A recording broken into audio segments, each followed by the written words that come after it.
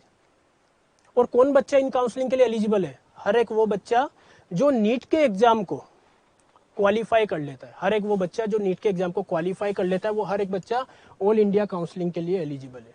और all India counselling में क्या कवर होता है? All India Kota, central universities, ESIC, AIIMS, JIPMER, FMC and deemed university. Right. Counselling के लिए ऑफिशियल लिंक mcc.nic.in। यहाँ पे एक कंफ्यूजन आप सभी का अब निकल के आएगा कि सर हमें इतनी सारी काउंसलिंग में पार्टिसिपेट करना है, सबके लिए हमें एक सेपरेट रजिस्ट्रेशन करना है, क्या प्रोसेस होता है, कब से स्टार्ट होता है? इस तरह की क्वेरीज बच्चों की तरफ से हमारे पास आती है। आपको इन सभी के लिए अलग अलग कोई रजिस्ट्रेशन नहीं करना है। There is a common registration through MCC, medical counselling committee. कब करना है? नीट के रिजल्ट के बाद। अभी क्यों बता रहा हूं? एटलीस्ट आपको पता होना चाहिए कि आपके एग्जाम के बेसिस पे क्या क्या कॉलेजेस, कौन कौन से कॉलेजेस, उनकी क्या क्या सीट्स आपके लिए अवेलेबल है। थोड़ा सा मैं इसको और एक्सप्लेन करता हूं। ऑल इंडिया कोटा 15% क्या होता है? बहुत बार अपन ने नाम सुना है ऑल इंडिया कोटा 15%, जिसकी कट ऑफ हाई जाती है। If you compare the cut off the AIQ with the state quota, तो AIQ का कट ऑफ हाई जाता है। बेसिकली होता क्या है AIQ, मैं आपको बताता हूँ। ऑल ओवर इंडिया में जितने भी गवर्नमेंट मेडिकल कॉलेजेस हैं, उनकी टोटल नंबर ऑफ सीट्स का 15% ओनली।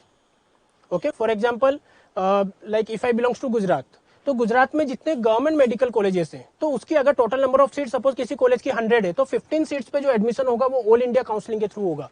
इसके लिए ऑल ओवर इंडिया का बच्चा एलिजिबल है जिसने नीट के एग्जाम को क्वालिफाई किया है। राइट। अगर मैं इस सीट की बात करूं तो अप्रोक्सीमेट 6000 के आसपास ये सीट निकल के आती है। क्लियर। सेंट्रल यूनिवर्सिटीज, आपने नेम सुना होगा, Banaras Hindu university BHU, AMU Aligarh Muslim university आपने नेम सुना होगा। आपने दिल्ली यूनिवर्सिटीज के नेम सुने होंगे, जिसका इंटरनल कोटा भी सेंट्रल यूनिवर्सिटीज में ही काउंट होता है। दिल्ली यूनिवर्सिटीज में कौन कौन से कॉलेजेस आते हैं? Maulana Azad medical college, UCMS university of college medical science and Lady Hardinge medical college. तीनों का जो इंटरनल कोटा है वो भी सेंट्रल यूनिवर्सिटीज में काउंट होता है। साथ में Aligarh Muslim university, AMU and BHU, ये भी आपका सेंट्रल यूनिवर्सिटीज में ही काउंट होता है। Now let's talk about the ESIC, employ state insurance corporation. इसके 3 कोटाज होते हैं बेटा। कोटाज को बहुत अच्छी तरीके से समझ लीजिएगा, बच्चा यहाँ पे जनरली कंफ्यूज होता है। ओके, इसके 3 कोटा क्या होते हैं? एक होता है इसका all India Kota, right. Second होता है इसका ESIC कोटा, जो मैंने यहाँ पे मेंशन किया है, एंड थर्ड होता है इसका स्टेट कोटा, जो मैं आगे आपको बताने वाला हूँ। अगर आपको इसके ऑल इंडिया कोटा और ESIC कोटा के लिए एलिजिबल होना है, मींस आपको अप्लाई करना है, तो MCC के थ्रू आपको रजिस्ट्रेशन करना पड़ेगा। ऑल इंडिया कोटा मतलब हर एक बच्चा उसके लिए एलिजिबल है। ESIC कोटा में वो ही बच्चा एलिजिबल है जो like wards of the insured persons from the ESIC। Okay, तो वो हर एक बच्चा ESIC कोटा का यहाँ पे बेनिफिट ले सकता है। इसके लिए आपको एक सर्टिफिकेट प्रोड्यूस करना पड़ता है, जो ESIC की वेबसाइट पे अवेलेबल रहता है। Got it. अब बात करते हैं एम्स की, all India institute of medical science. 2020 से पहले तक एम्स का अपना एक सेपरेट एग्जाम हुआ करता था। मैं आगे कट ऑफ भी डिस्कस करूंगा कि इन कॉलेजेस में एडमिशन लेने के लिए एटलीस्ट आउट ऑफ 720 कितने मार्क्स की आपको रिक्वायरमेंट होती है। आगे मैं कट ऑफ डिस्कस करने वाला हूँ। राइट, अभी समझ लेते हैं कॉलेजेस के बारे में, ताकि आपको एक आइडिया रहे कि मैं कौन से कॉलेज की कट ऑफ वहां पे डिस्कस करने वाला हूँ। ओके, एम्स होता है all India institute of medical science. Total number of AIIMS मैंने आपको बताया 20, total number of seats are 2169। और एम्स में 2020 से पहले तक सेपरेट एग्जाम कंडक्ट हुआ करता था, लेकिन 2020 के बाद एम्स का एग्जाम हटा दिया गया और नीट की ऑल इंडिया रैंक के बेसिस पर ही बच्चों को एम्स में एडमिशन लेना पड़ता है। कॉमन रजिस्ट्रेशन MCC के थ्रू, मेडिकल काउंसलिंग कमेटी, उसका कोई अलग से रजिस्ट्रेशन नहीं होता है। हाँ, इसका एलिजिबिलिटी क्राइटेरिया जरूर डिफरेंट होता है बेटा। और वो एलिजिबिलिटी क्राइटेरिया क्या होता है? मैंने आपको नीट का एलिजिबिलिटी क्राइटेरिया क्या बताया? फिजिक्स, केमिस्ट्री, बायोलॉजी का एग्रीगेट 50%, और एम्स का होता है physics, chemistry, biology and English, चारों सब्जेक्ट का एग्रीगेट 60%। तो criteria is different but admission process will remain same. Now let's talk about the JIPMER, Puducherry and Karaikal, 2 campus है। दोनों कैंपसेस की ओपन कोटा की सीट ऑल इंडिया काउंसलिंग में कवर होती है। FMC only registration part. मैं आगे आपको एफएमसी के बारे में डिटेल में बताने वाला हूँ, बस आप इतना ध्यान रखिएगा कि मैंने यहाँ पे ब्रैकेट में मेंशन किया है ओनली रजिस्ट्रेशन पार्ट। इसकी बात करेंगे अपन नेक्स्ट स्लाइड में। Okay, and the last one is deemed university. हर एक बच्चा जो नीट के एग्जाम को क्वालिफाई कर लेता है वो डीम्ड यूनिवर्सिटी के लिए एलिजिबल है। Deemed university like autonomous bodies. आपने कुछ यूनिवर्सिटीज के नाम भी सुने होंगे, for example DY Patil university, Bharati Vidyapeeth university, Jamia Hamdard medical science, Kasturba medical college Manipal and Bangalore. Deemed universities का फीस स्ट्रक्चर कंपेरेटिवली थोड़ा हाई होता है। यही एक रीजन है कि डीम्ड यूनिवर्सिटीज का cut off comparatively other quotas थोड़ा कम जाता है। फिर भी कुछ ऐसी डीम्ड यूनिवर्सिटीज है जिनका फीस स्ट्रक्चर अच्छा खासा होने के बावजूद भी उनका कट ऑफ का रेंज 550 प्लस रहता है। For example Jamia Hamdard Delhi, for example Kasturba medical college Manipal and Bangalore, Symbiosis women Pune medical college, ये सब डीम्ड यूनिवर्सिटीज है। अगर आप इनका कट ऑफ चेक करेंगे ना बेटा तो वो कहीं ना कहीं 550 प्लस तक टच हो रहा है। ओके, तो इसके लिए भी आप एलिजिबल है सिर्फ और सिर्फ एक सिंगल रजिस्ट्रेशन के बेसिस पे। क्लियर? ओके, अब बात करते हैं स्टेट काउंसलिंग की। स्टेट काउंसलिंग क्या होता है पहले ये समझ लेते हैं।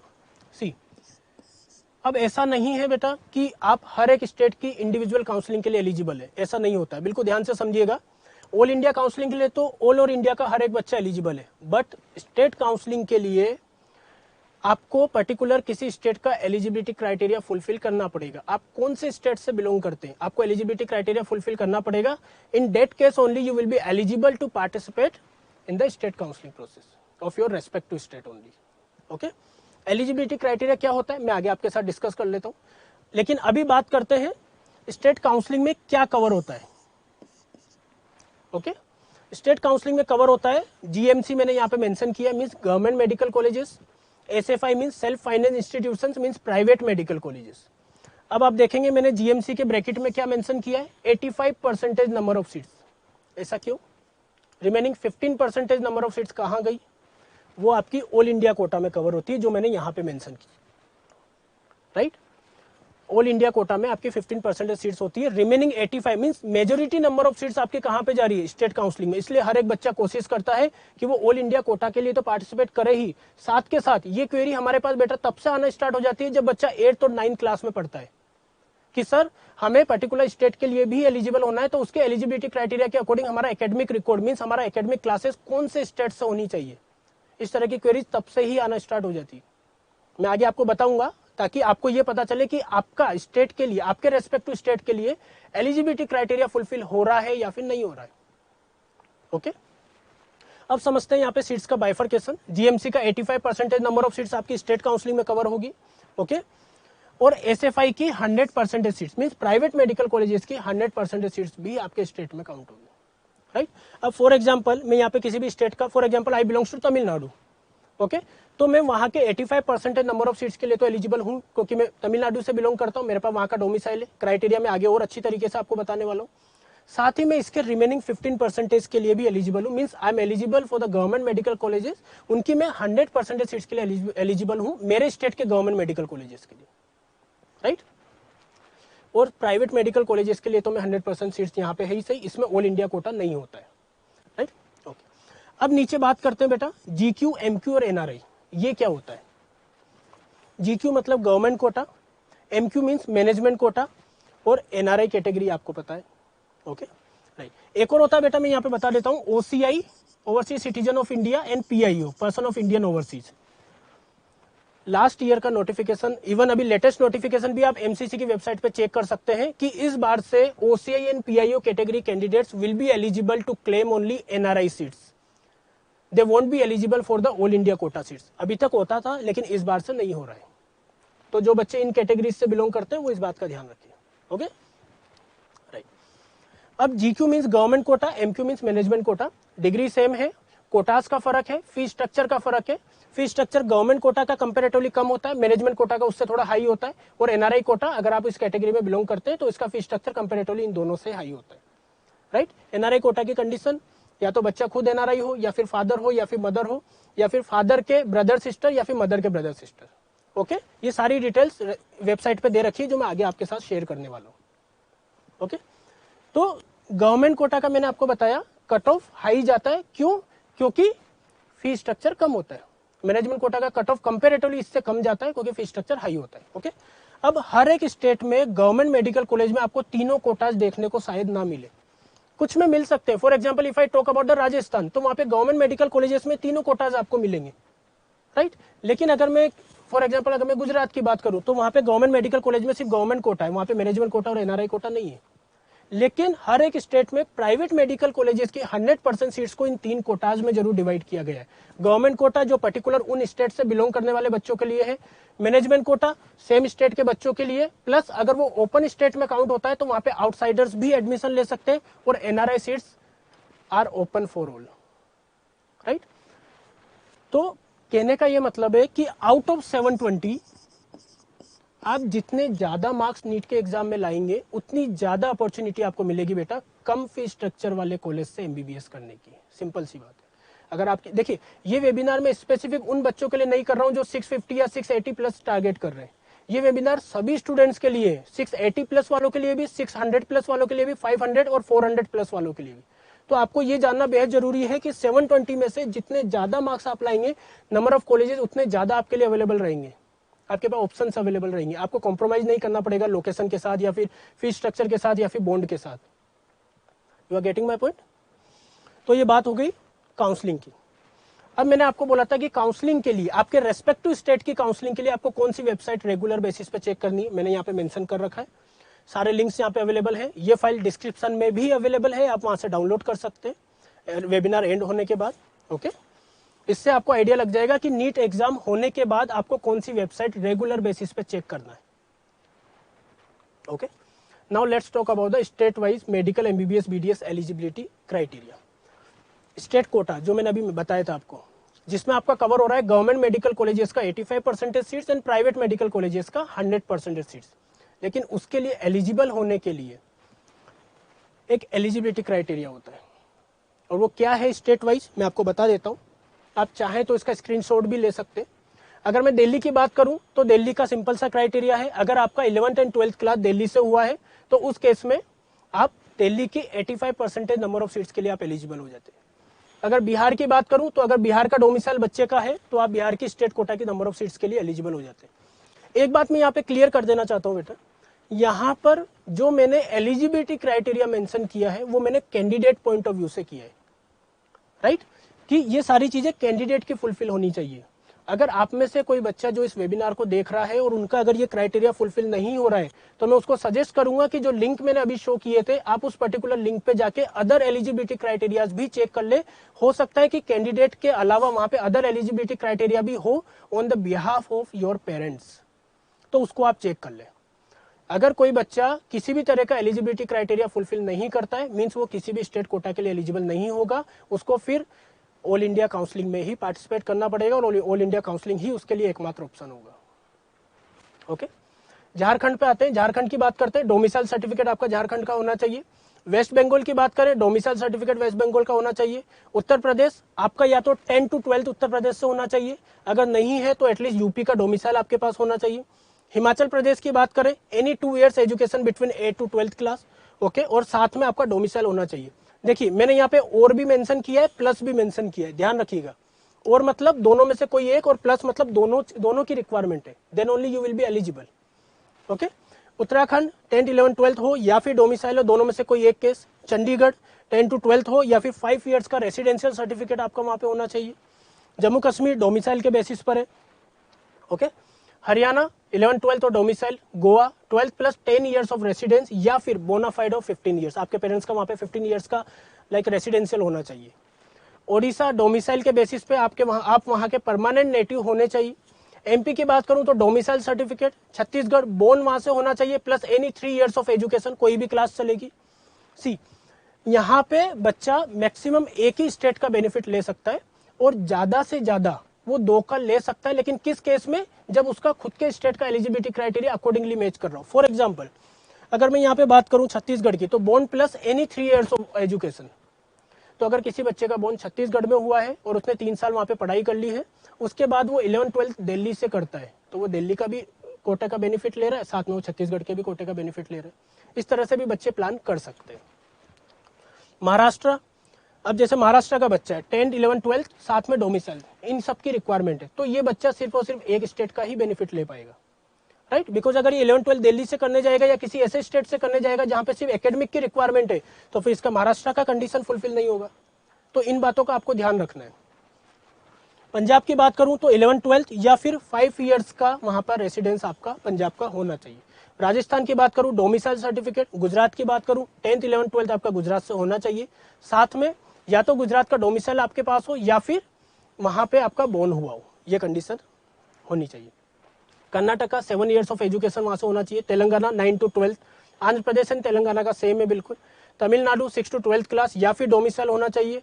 केरल की बात करूं तो 8 to 12th क्लास या फिर डोमिसाइल सर्टिफिकेट। पुडुचेरी की बात करूं तो permanent residence certificate of the UT. Okay, Assam की बात करूं तो 7 to 12th आसाम से होना चाहिए, साथ में आपके पेरेंट्स की आसाम में लैंड होनी चाहिए। त्रिपुरा की बात करूं तो 10 इयर्स कंटिन्यूअसली रेसिडेंस त्रिपुरा का होना चाहिए। ओके, अब बात करते हैं, ये तो हो गया था बेटा एलिजिबिलिटी क्राइटेरिया, ताकि आपको ये आइडिया लग जाए कि आप अपने स्टेट के एलिजिबिलिटी क्राइटेरिया फुलफिल कर रहे हैं या फिर नहीं कर रहे हैं। लिंक भी मैंने आपके सामने शो कर दिया, एलिजिबिलिटी क्राइटेरिया भी मैंने आपको बता दिया। अब बात करते हैं all India Kota cut off के बारे में, right. All India Kota cut off, all India Kota मतलब समझ गए, ऑल ओवर इंडिया के जितने भी गवर्नमेंट मेडिकल कॉलेजेस है उनकी 15% नंबर ऑफ सीट्स के कट ऑफ में यहाँ पे डिस्कस करने वाला हूँ। ओके, कट ऑफ क्या होता है ये मैं आपको बता देता हूँ। कट ऑफ मतलब कोई भी कोटा या कोई भी कॉलेज की लास्ट सीट जितनी रैंक पे या जितने मार्क्स पे क्लोज होती है उसको अपन बोलते हैं कट ऑफ। ओके, अब यहाँ पे मैंने लास्ट 6 इयर्स तक का कट ऑफ निकाला है, 17 का, 18 का, 19 का, 20 का, 21 एंड 22। 22 में मैंने यहाँ पे राउंड 2 मेंशन किया बेटा। राउंड 2 मतलब 22 का काउंसलिंग प्रोसेस अभी चल रहा है ना, अभी सिर्फ राउंड 2 का ही अलॉटमेंट आया, आगे के राउंड्स का अलॉटमेंट आएगा 7 दिसंबर को। ओके, अब बात करते हैं कट ऑफ का, और ये यहाँ पे मेंशन करने का मेरा रीजन क्या है वो मैं आपको समझा देता हूँ। सी, मैंने यहाँ पे category wise cut off mention करिए, ये पूरा ऑल इंडिया रैंक है। अभी ब्रैकेट में क्या मेंशन है अभी इस पर आपको ध्यान नहीं देना है, ये ऑल इंडिया रैंक मेंशन है। मींस 2017 में जनरल कैटेगरी वाले बच्चे के लिए ऑल इंडिया की कट ऑफ जो थी 83,170, मींस इसके बाद वाले बच्चे को ऑल इंडिया कोटा में कोई सीट नहीं मिली। सेम एज 18 10,000, 19 12,000, 20 15,000, 21 21,000 और 22 20। और यहाँ पे अभी ये कम से कम 23 से 25,000 तक का फिगर टच करेगा। अब अगर आप रैंक वाइज देखेंगे तो यू विल फाइंड आउट कि नंबर ऑफ स्टूडेंट ज्यादा इंटर हो रहे हैं, मींस कट ऑफ लो जा रही है। पहले जो कोटा 8,000 तक की रैंक पर ही क्लोज हो जाता था वो आज कहीं ना कहीं 23 से 25,000 तक की रैंक को टच कर रहा है। क्यों? Because number of colleges increase हो रहे हैं, नंबर ऑफ सीट्स भी इंक्रीज हो रही है, तो ऑब्वियसली ज्यादा नंबर ऑफ स्टूडेंट्स यहाँ पे एडमिशन लेंगे। लेकिन मैंने साथ में ब्रैकेट में इनके मार्क्स भी डाले हैं, और जब आप मार्क्स को एनालिसिस करेंगे तो आप ये देखेंगे कि मार्क्स वाइज अगर आप जाते हैं तो कट ऑफ डिक्रीज नहीं, कट ऑफ इंक्रीज हो रही है। फॉर एग्जांपल अगर जनरल की बात करूं, 2017 की बात करूं तो ऑल इंडिया कोटा का कट ऑफ था 563 मार्क्स आउट ऑफ 720। 18 की बात करूं तो 537, 19 की बात करूं तो 582, 610, 595 एंड 22 का 602। हर बार मार्क्स इंक्रीज हो रहा है, राइट। मींस पहले 8,000 रैंक के लिए मतलब 563 मार्क्स पर 8,000 रैंक आ गई थी, इस बार 60 मार्क्स पे 20,000 रैंक आई है। तो सोचो 8,000 रैंक लाने के लिए बच्चों को कितने मार्क्स की रिक्वायरमेंट थी? 635 मार्क्स। सेम रैंक लाने के लिए आपको ज्यादा मार्क्स लाना पड़ रहा है, कॉम्पिटिशन बढ़ रहा है, कॉम्पिटिशन इंक्रीज हो रहा है बेटा। अकॉर्डिंगली आपको नीट के एग्जाम को क्रैक करने के लिए अपनी स्ट्रैटेजी प्लान करनी है। ओके, मैंने इसको ग्राफिकल फॉर्मेट में भी एक्सप्लेन किया, मैं आपको बता देता हूँ। देखिए रैंक इंक्रीज हो रही है, मीन ज्यादा नंबर ऑफ स्टूडेंट यहाँ पे एडमिशन ले रहा है, अकॉर्डिंगली मार्क्स भी इंक्रीज हो रहे हैं। आप यहाँ पे चेक कर सकते हैं, अकॉर्डिंगली मार्क्स भी इंक्रीज हो रहे हैं। ओके, कैटेगरी वाइज मैंने यहाँ पे ग्राफिकल फॉर्मेट रखा है। अब बात करते हैं एम्स के कट ऑफ की, ठीक है। अब एम्स का जो मैंने यहाँ पे कट ऑफ मेंशन किया है वो लास्ट 3 इयर्स का ही किया है। क्यों? क्योंकि मैंने आपको बताया इससे पहले एम्स का खुद का एग्जाम कंडक्ट हुआ करता था, 20 से एम्स में नीट की ऑल इंडिया रैंक के बेसिस पर एडमिशन देना स्टार्ट हुआ है। ओके, मैंने यहाँ पर रैंक के साथ मार्क्स इसलिए मेंशन किया है बेटा बिकॉज अभी आप नीट के एग्जाम की प्रिपरेशन कर रहे हैं।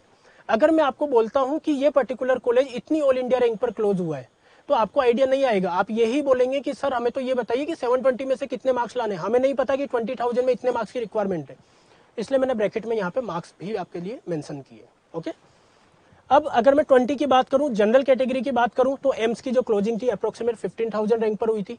एम्स में इस बार कट ऑफ हाई देखी गई है कंपेरेटिवली लास्ट ईयर, इस बात का ध्यान रखिएगा। ऑल इंडिया कोटा में तो डाउन थोड़ा देखने को मिला है, लेकिन एम्स में कंपेरेटिवली थोड़ा हाई देखने को मिला है।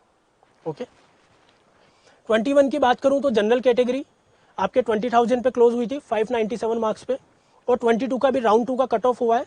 आप देख सकते हैं कितना हाई कट ऑफ गया है, 5947। ओके, तो ये एम्स का कट ऑफ है, इसको मैंने यहाँ पे ग्राफिकल फॉर्मेट में भी एक्सप्लेन कर रखा है। ये रैंक वाइज है और ये मार्क्स वाइज है। आप मार्क्स वाइज देख सकते हैं कट ऑफ हाई जा रहा है।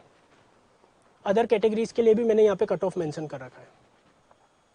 Okay, now let's talk about some other popular colleges जिनके लिए लगातार हमारे पास क्वेरीज आती है, काउंसलिंग के टाइम भी और एडमिशन के टाइम भी। और क्वेरी क्या आती है कि सर नीट के बारे में हमने सुना है, all India Kota, state quota के बारे में कुछ बेसिक इन्फॉर्मेशन हमारे पास है, लेकिन कुछ अदर कॉलेजेस हैं जिनके नेम हम कभी फ्रेंड्स से सुनते हैं, कभी रिलेटिव से हम सुनते हैं, या फिर हम वेबसाइट पर सर्च करते हैं, रेफरेंस वेबसाइट पे। एक्चुअली ये कॉलेजेस है क्या, इनका एडमिशन प्रोसेस क्या है, क्या इन कॉलेजेस का नीट एग्जाम से कुछ लेना देना है या फिर नहीं है। देखिए, मैं यहाँ पे बात कर रहा हूँ सिर्फ एमबीबीएस डिग्री की फिलहाल।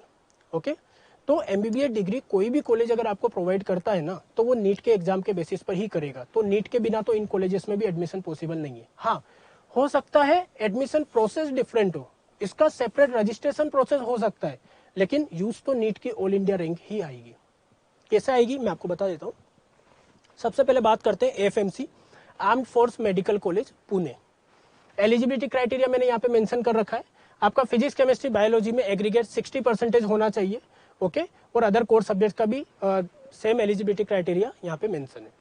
टोटल नंबर ऑफ सीट्स की अगर मैं एफएमसी में बात करूं तो 145 टोटल नंबर ऑफ सीट्स है, जिसमें से 115 total number of seats are for boys, 30 total number of seats are for girls.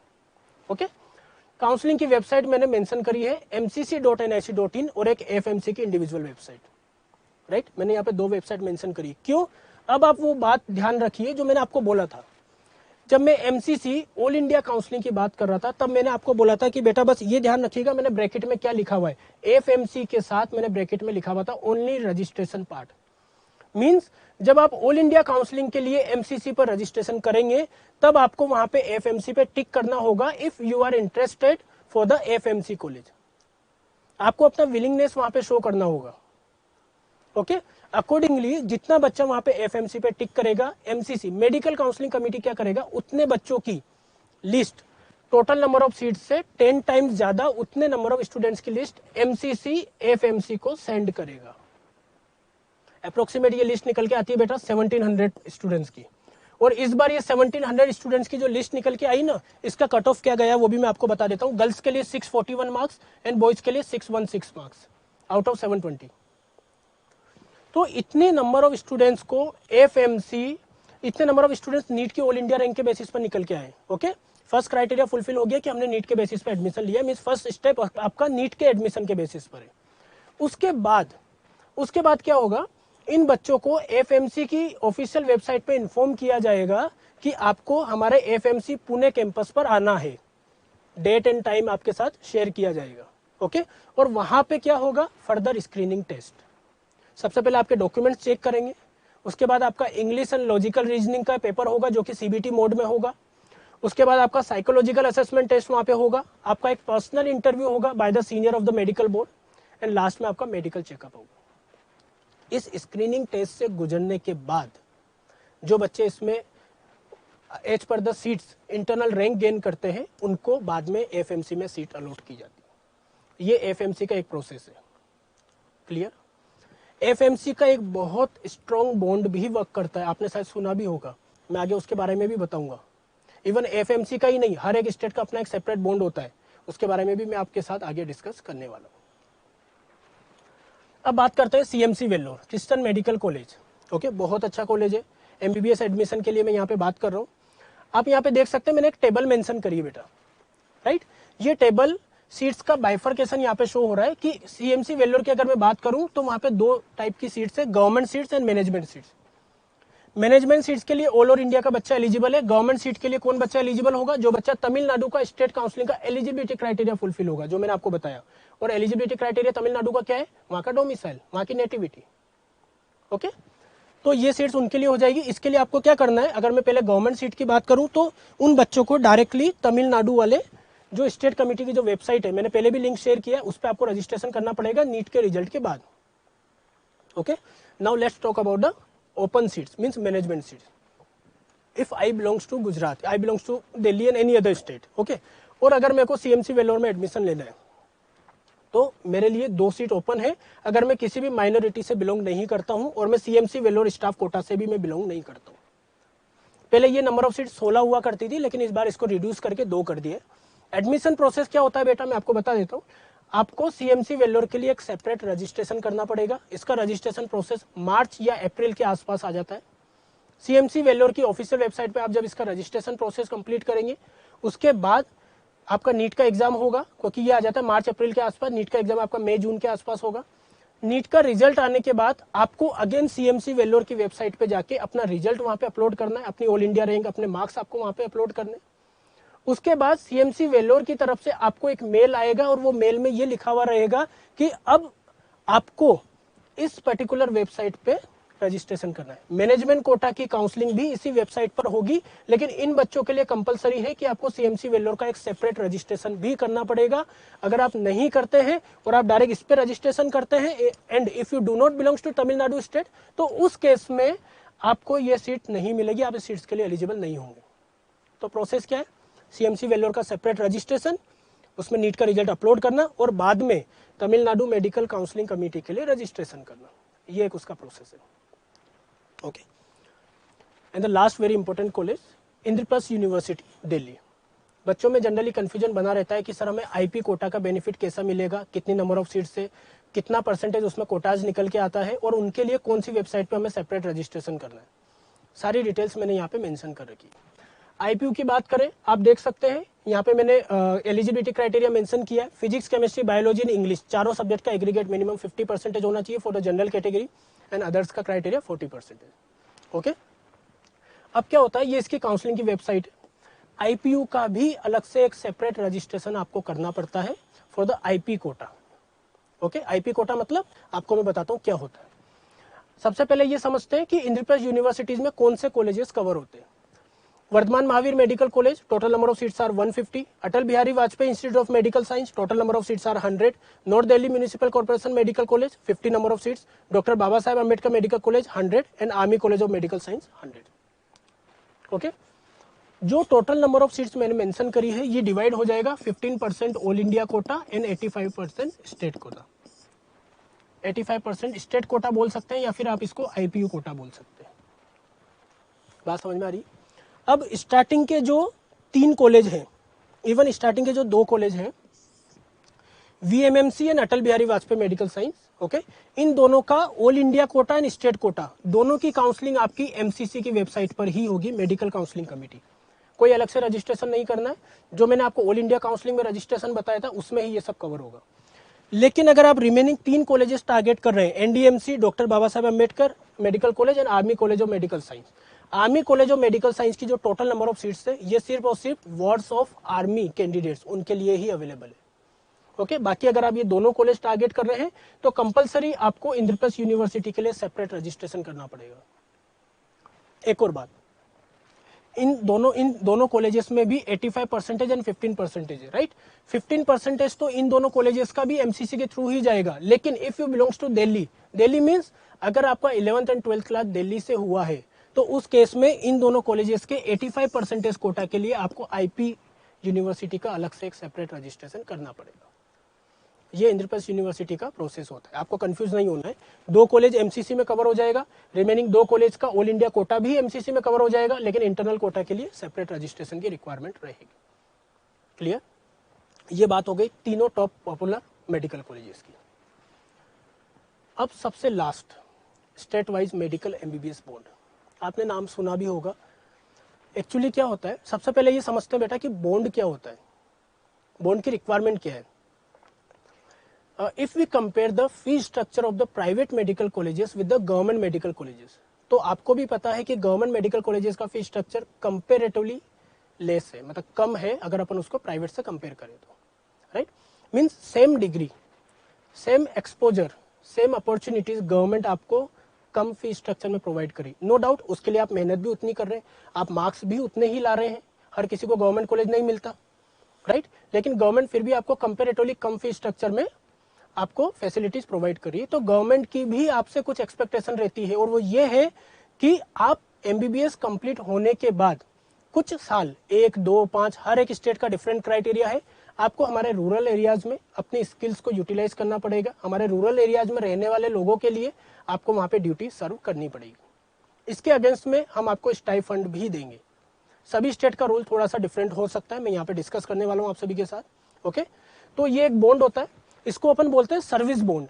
और एक और बॉन्ड होता है बेटा डिसकंटिन्यूएशन बॉन्ड। वो ये होता है कि किसी कॉलेज में एडमिशन लेने के बाद अगर आप बीच में उस कॉलेज को लेफ्ट कर देते हैं तो उसमें कुछ अमाउंट आपको एज अ पेनल्टी पे करना पड़ता है, that is called the discontinuation bond. Okay, state wise यहाँ पे डिस्कस कर लेते हैं। एफएमसी 7 ईयर्स का सर्विस बॉन्ड है। मैंने आपको बोला था एफएमसी का बहुत स्ट्रॉन्ग बॉन्ड होता है। अगर आप 7 ईयर्स का, यहाँ पे आपको as a short service commission, as a SSC आपको यहाँ पे सर्विस प्रोवाइड करनी पड़ती है। अगर आप ये वाला बॉन्ड ब्रेक करते हैं बेटा तो अगेंस्ट में 63 लाख रुपीज आपको पे करने पड़ते हैं। बहुत बड़ा अमाउंट है, इट्स ह्यूज अमाउंट। अगर मैं हरियाणा की बात करूं तो 7 नंबर ऑफ ईयर्स अगेंस्ट में 36 लाख। आप बॉन्ड को देख के डरिएगा मत, ऐसा नहीं है कि आपको at the time of admission ये पूरा पैसा एक साथ देना है, ऐसा कुछ भी नहीं है। हर एक स्टेट का अपना एक सेपरेट क्राइटेरिया है, एफडी के बेसिस पे, प्रॉपर्टी के बेसिस पे या फिर नोटरी के बेसिस पे ये अमाउंट कवर होता है, बाद में आप ड्यूटी कर सकते हैं, राइट। हाँ, अगर आप ड्यूटी नहीं करते आफ्टर कंप्लीटिंग योर एमबीबीएस, अगर आप ब्रेक कर देते हैं बॉन्ड को तो फिर आपको अमाउंट पे करना पड़ेगा, राइट। मैंने लिंक आपके साथ शेयर किया है, सारी इन्फॉर्मेशन उन लिंक्स पे अवेलेबल है, ऑफिशियल लिंक्स है वो। ओके, तो बात कर लेते हैं त्रिपुरा की 5 ईयर्स 20 लाख।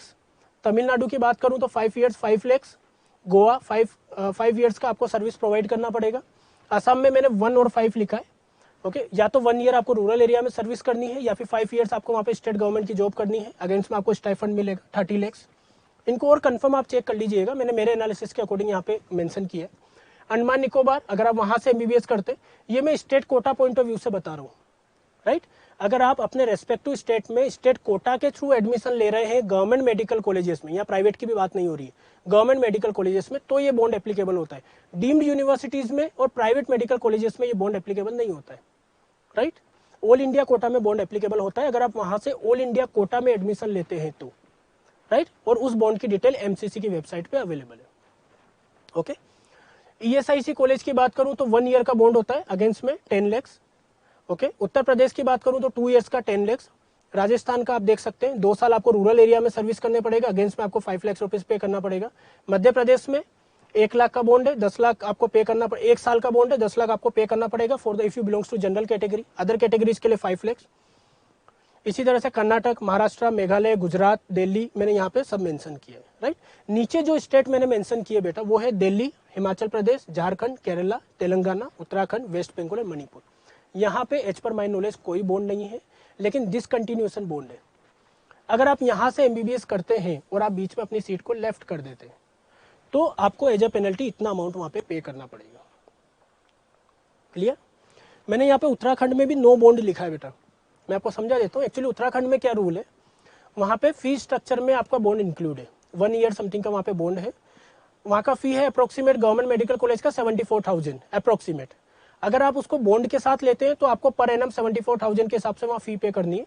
अगर आप बॉन्ड को एक्सक्लूड कर देते हैं वहाँ पे तो फिर 1,74,000 के अकॉर्डिंग आपको पे करना है। तो फिलहाल मैंने यहाँ पे नो किया, लेकिन रूल मैंने आपको एक्सप्लेन कर दिया। तो आप जिस भी स्टेट से बिलोंग करते हैं, आप वहाँ के गवर्नमेंट मेडिकल कॉलेजेस टारगेट कर रहे हैं तो एटलीस्ट ये सब भी आपको पता होना चाहिए, राइट। अमाउंट से नहीं डरना है, ये आपको एक साथ पे नहीं करना है, वो आपका डिसीजन है कि आप ये बॉन्ड किस टाइप से वहाँ पे साइन करते हैं। हर एक स्टेट का अपना एक डिफरेंट रूल है। जो लिंक जो मैंने आपको शो करे हैं वहाँ पे सारी इन्फॉर्मेशन आपको मिल जाएगी। ओके, सो हम उम्मीद करते हैं ये वेबिनार आप सबके लिए बहुत बेनिफिशियल रहा होगा। एक्चुअली इस स्टेज पे जब आप नीट के लिए रात दिन एक कर रहे हैं, आप उसके लिए बेस्ट प्रिपरेशन कर रहे हैं, तो एटलीस्ट आपके लिए ये समझना बेहद जरूरी है बेटा कि उस एग्जाम के बेसिस पे क्या क्या ऑप्शंस अवेलेबल है। जब नीट का रजिस्ट्रेशन प्रोसेस स्टार्ट होगा, हम वेबिनार के थ्रू आपको जरूर गाइड करेंगे। इसी चैनल पे वेबिनार के थ्रू आपको गाइड किया जाएगा। जब आपका नीट का एग्जाम कंप्लीट हो चुका होगा, उसका रिजल्ट आ चुका होगा, काउंसलिंग प्रोसेस आपको पूरा गाइड किया जाएगा। आपको स्टेप बाय स्टेप हर एक चीज की इन्फॉर्मेशन हम इस आकाश बाइजूस के यूट्यूब चैनल पे देने जा रहे हैं। So wish you all the best and thank you so much बेटा।